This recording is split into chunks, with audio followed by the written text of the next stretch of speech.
Friends ఇప్పుడు మనం మాదిపాడు పక్కన సత్తమ్మ తల్లి గుడి ఉందండి. అంటే మాదిపాడు నుంచి సత్తమ్మ తల్లి గుడి ఉంది. ఆ గుడికి వచ్చాం ఫ్రెండ్స్. ఇది చాలా ఫేమస్. ఇక్కడ చూడండి, మొత్తం చూపిస్తాను మీకు. ఇదిగోండి, ఇది గుడి. ఇదిగోండి గుడి, సత్యం తల్లి గుడి అండి. ఇక్కడ పొంగళ్ళు అవి పెడతారు. ఇక్కడ సండే రోజు చాలామంది వస్తారండి పర్యాటకులు. మీరు మాదిపాడు అచ్చంపేట ఇటు వస్తే ఈ గుడి ఫేమస్ అండి, సత్యం తల్లి గుడి. ఇక్కడికి రండి ఫ్రెండ్స్. ఇక్కడ మనం ఏదైనా మొక్కుంటే మనకి జరిగిద్ది. మనకి ఏదైనా మొక్కుంటే జరిగింది ఫ్రెండ్స్. ఇది చాలా బాగుంటుంది గుడి, ఫేమస్ సత్యం తల్లి గుడి. ఎవరైనా ఇటు వచ్చినప్పుడు మాదిపాడు పులిసింతల ఇటు వచ్చినప్పుడు చూడటానికి వచ్చినప్పుడు ఈ గుడిని సందర్శించండి ఫ్రెండ్స్. చాలా ఫేమస్. సండే పూట అయితే చాలా బాగుంటుంది. ఇది ఫ్రెండ్స్, మాదిపాడు గుడికి వచ్చాం మనం.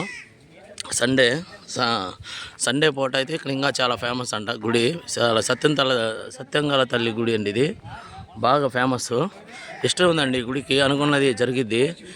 ఇక్కడికి మీరు ఏరియాకి చూస్తానికి వస్తే అప్పుడు ఇక్కడికి రండి ఫ్రెండ్స్, బాగుంటుంది పర్యాటకంగా. ఇది ఫ్రెండ్స్ ఈ గుడి గురించి. ఇంకా మనం వేరే ఏరియాలకు వెళ్ళినప్పుడు ఇంకా మనం అవి కూడా షూట్ చేసి పెడదామండి. ఉంటాను ఫ్రెండ్స్, బాయ్.